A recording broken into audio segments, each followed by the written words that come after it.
उत्तराखंड की सियासत में एक बड़ा संकेत, एक साफ संदेश और एक तय दिशा। क्या बीजेपी अब प्रयोगों से आगे बढ़ चुकी है? क्या 2027 की रणनीति अभी से फाइनल हो चुकी है? और क्या पुष्कर सिंह धामी अब सिर्फ मुख्यमंत्री ही नहीं बल्कि भविष्य की राजनीति का चेहरा बन चुके हैं? नमस्कार, आप देख रहे हैं राजकुमारी और मैं हूं ऋतु बिष्ट। आज हम बात करेंगे उत्तराखंड की उस सियासी चाल की जिसने साफ कर दिया कि बीजेपी अब ट्रायल एंड एरर के मूड में नहीं बल्कि स्टेबिलिटी और परफॉर्मेंस के फॉर्मूले पर आगे बढ़ रही है। उत्तराखंड एक ऐसा राज्य जहां राजनीति में बदलाव लगभग परंपरा बन चुका था। मुख्यमंत्री बदलना, नेतृत्व को बदलना, समीकरण बदलना, ये सब आम बात थी। लेकिन इस बार कहानी कुछ अलग है। धामी सरकार के 5वें साल में हुए मंत्रिमंडल विस्तार ने सिर्फ नए चेहरों को जगह नहीं दी बल्कि एक बहुत बड़ा राजनीतिक मैसेज भी दे दिया है। बीजेपी अब प्रयोग नहीं करेगी, भरोसे के साथ आगे बढ़ेगी। सबसे पहले बात करते हैं उस फैसले की जिसने पूरे नैरेटिव को बदल दिया। पुष्कर सिंह धामी का पुनर्निर्वाचन। उत्तराखंड के इतिहास में पहली बार ऐसा हुआ कि एक मुख्यमंत्री को लगातार मौका दिया गया और यहीं से कहानी बदल जाती है। यह सिर्फ एक व्यक्ति पर भरोसा नहीं, एक मॉडल पर भरोसा है। बीजेपी का फॉर्मूला जो बतलाता है कि किस तरह से चीजें होनी है। स्थिर नेतृत्व होता है, तेज फैसले होते हैं और ग्राउंड कनेक्ट यानी कि चुनावी रणनीति। अब जरा इस मंत्रिमंडल के विस्तार को भी हम यहां पर समझ लेते हैं जो हाल में हुआ है, जो बताया जा रहा है कि मजबूत कर दिया है बीजेपी को। तो ये सिर्फ पद बांटने का मामला नहीं था, ये एक पॉलिटिकल इंजीनियरिंग थी। अब इसको समझिए, जिसमें 2 ठाकुर हैं, एक ब्राह्मण है, एक पंजाबी है और एक अनुसूचित जाति, यानी हर वर्ग, हर क्षेत्र, हर राजनीतिक संतुलन का इसमें ध्यान पूरी तरीके से रखा गया है। और इसका सीधा मतलब बीजेपी 2027 के लिए सिर्फ चेहरे नहीं बल्कि पूरा सामाजिक समीकरण सेट कर रही है। जो नए चेहरे शामिल हुए हैं उनमें अनुभव भी है और संगठन से जुड़ाव भी।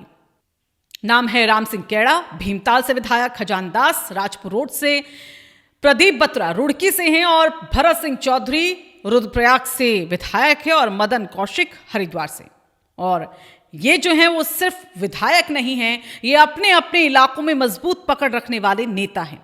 और बीजेपी ने यह भी दिखा दिया कि ग्राउंड स्ट्रेंथ ही असली पॉलिटिक्स है। भारतीय जनता पार्टी ने यह संकेत दे दिया है कि अब उत्तराखंड में चेहरा नहीं बदलेगा, अब परफॉर्मेंस ही पॉलिटिक्स का आधार होगा। और अगर अब आप ध्यान दें तो पिछले कुछ सालों में धामी का जो राजनीतिक ग्राफ है वो काफी तेजी से ऊपर की ओर गया है। युवा चेहरा, तेज फैसले और केंद्र से मजबूत तालमेल वो कहीं ना कहीं दिखते हैं। इन 3 चीजों ने उन्हें सिर्फ एक मुख्यमंत्री नहीं बल्कि राजनीति का एक केंद्र बिंदु भी बना दिया है। यहां एक और दिलचस्प पहलू यह भी है कि उत्तराखंड जैसे छोटे लेकिन रणनीतिक राज्य में बार बार नेतृत्व बदलना एक चुनौती बन गया था, लेकिन अब बीजेपी ने उस ट्रेंड को भी तोड़ दिया है। कंसिस्टेंसी ही कॉन्फिडेंस बनाती है और यही कॉन्फिडेंस अब 2027 की नींव बन रहा है। अब जरा 2027 के एंगल से हम यहां पर अगर देखें तो बीजेपी अभी से 3 लेयर पर जो है वो काम कर रही है धरातल पर। पहला, नेतृत्व तय किया जा रहा है धामी के रूप में। दूसरा, टीम मजबूत की जा रही है, कैबिनेट का विस्तार यहां पर किया गया है। तीसरा, सामाजिक संतुलन जो हर वर्ग को प्रतिनिधित्व करके ध्यान में रखा जा रहा है। यानी चुनाव आने से पहले ही पूरा जो ब्लूप्रिंट है वो तैयार कर लिया गया। और यही वजह है कि इस पूरे घटनाक्रम को सिर्फ कैबिनेट विस्तार के तौर पर नहीं बल्कि प्री इलेक्शन मास्टर स्ट्रोक कहा जा रहा है। चलिए अब यहां पर हम बात करते हैं उस भरोसे की जो केंद्र और राज्य के बीच में कहीं ना कहीं अब दिखाई दे रहा है। धामी को लगातार समर्थन मिलना यह दिखाता है कि उन्होंने सिर्फ राज्य में नहीं बल्कि पार्टी नेतृत्व के बीच भी एक अपनी मजबूत पकड़ को बना लिया है। और राजनीति में यही सबसे बड़ा फैक्टर कहीं ना कहीं हमें देखने को मिलता है। टॉप लीडरशिप का ट्रस्ट होता है।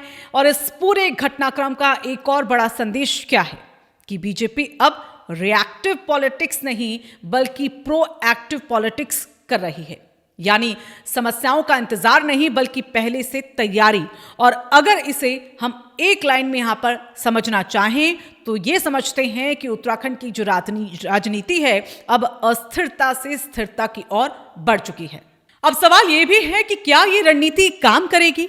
तो जवाब छिपा है पिछले कुछ सालों में, जहां हमने देखा है कि योजनाओं का तेजी से क्रियान्वयन हुआ है, संगठन की पकड़ मजबूत हुई है और नेतृत्व की स्पष्टता भी कहीं ना कहीं देखने को मिली है। और ये तीनों फैक्टर अगर ऐसे ही यहां पर बने रहे तो बीजेपी के लिए 2027 का जो रास्ता है वो काफी मजबूत दिखाई देता है।